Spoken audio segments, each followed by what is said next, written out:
Early this year, when the National Kitten Coalition found this kitten living among a group of stray feral cats, she was scarily thin and showed many signs of malnourishment.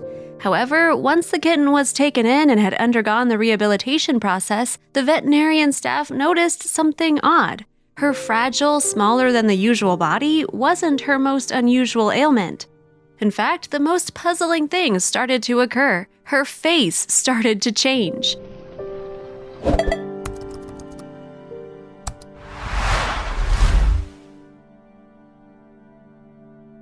The National Kitten Coalition was founded in 2004 in the United States when Rosemary Crawford and Susan Spalding first met each other and realized they had a passion for taking care of sick, abandoned kittens. It has now grown to be a full-on nonprofit organization that aims to increase the survival rates of rescue kittens around the country. To do this, the organization educates people such as animal shelter workers and volunteers on how to provide good as well as cost-effective care. The organization warns that kittens too young to eat on their own or too young for adoption are one of the largest groups of animals euthanized every year in animal shelters across the United States. Rosemary Crawford's and Susan Spalding's aim with this nonprofit is to lower these numbers through their education and training programs, as they realize caring for infant stray cats requires a lot more time and knowledge than caring for grown stray cats. The coalition has now grown to the capacity that Rosemary Crawford and Susan Spalding cannot provide aid directly to these kittens, so they focus now mostly on educating those further down the line of care. However, they do state that many of our staff and volunteers foster for shelters and rescue groups. They soon realized even the specialists didn't have the proper knowledge. Susan particularly works as an instructor and the director of its neonatal kitten program. Her profile on her organization's website explains, after moving to Northern Virginia, she was fostering 200 to 300 kittens annually. Her frustration grew as she realized that even many veterinarians did not have the training or hands-on experience with these tiny babies, and most of the information available was incomplete at best.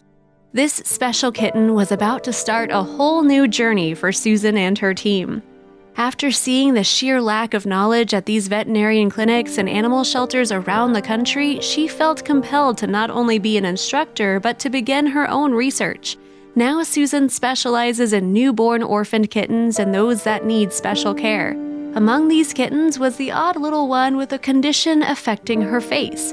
She decided it was time to do something for all those unwanted kittens, and she's starting city by city. One of the many projects the organization runs to help the population of stray cats around the country is called the Trap, Neuter, Return (TNR) project. They recently ran this project in Gainesville, Virginia, as there was an increasing number of stray and abandoned cats coming into the shelters, and rather than putting these cats down, they thought to try to monitor population size in a different way. It was during this project that the group picked up the kitten with the interesting face condition.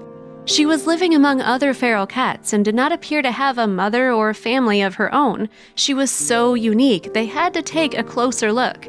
Speaking to Scribble, Spalding said that when the Gainesville team had discovered the kitten, she had a large gash on her left side and 2 puncture wounds on her right side. She was also found some way away from the main group of cats. From this, they assumed that an animal had carried her off and for some reason dropped her. So they decided to take in the unusual kitten as their own to see what could be done for her. It was then that the team started to realize what they were up against, and time was ticking. The kitten turned out to be only around 3 weeks old, so she was taken into personal care by the research team and was affectionately given the name Gaia. Although the puncture wounds had healed on the surface, some large abscesses underneath seemed to reveal a different story about Gaia. The research team also realized the interesting kitten had a slight upper respiratory infection, which caused her to sneeze, cough, and appear somewhat drowsy all of the time.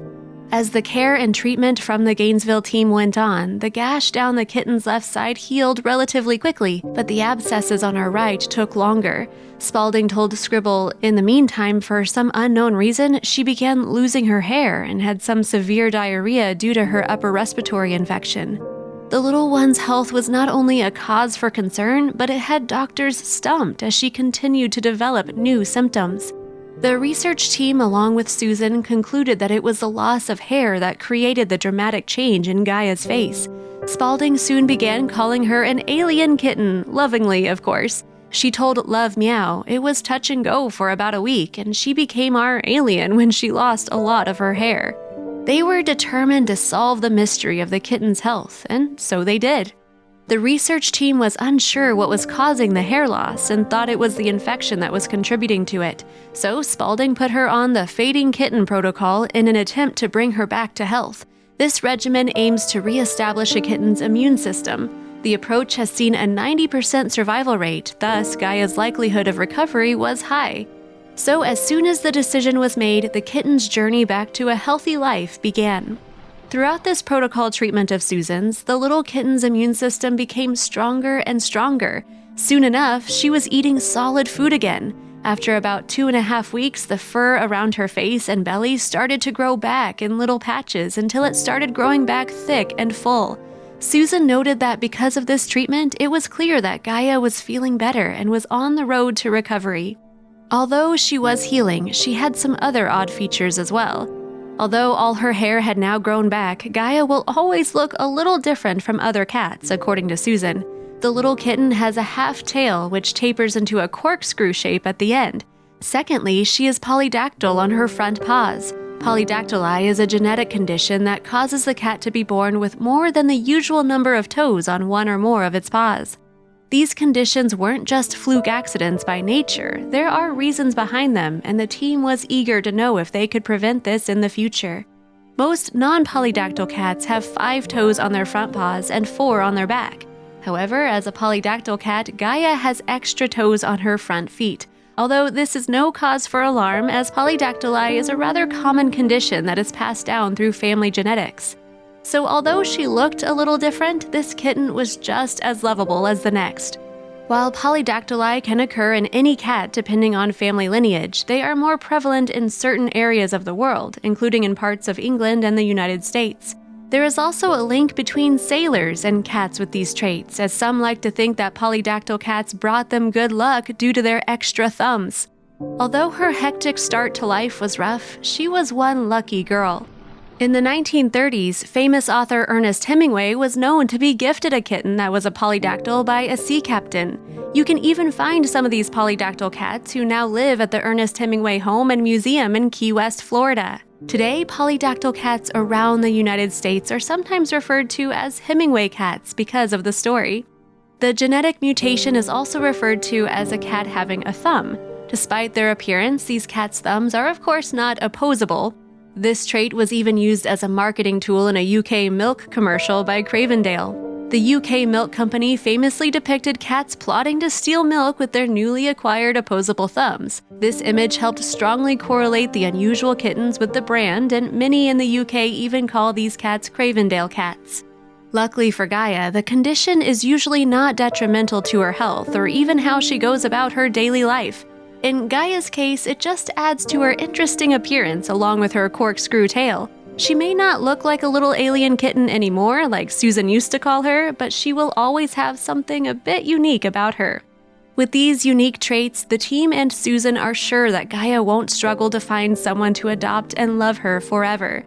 She is still in foster care with me, Susan told Scribble, but is almost ready to return to the rescue to start looking for her forever home. Whoever gets this lovable baby sure is lucky.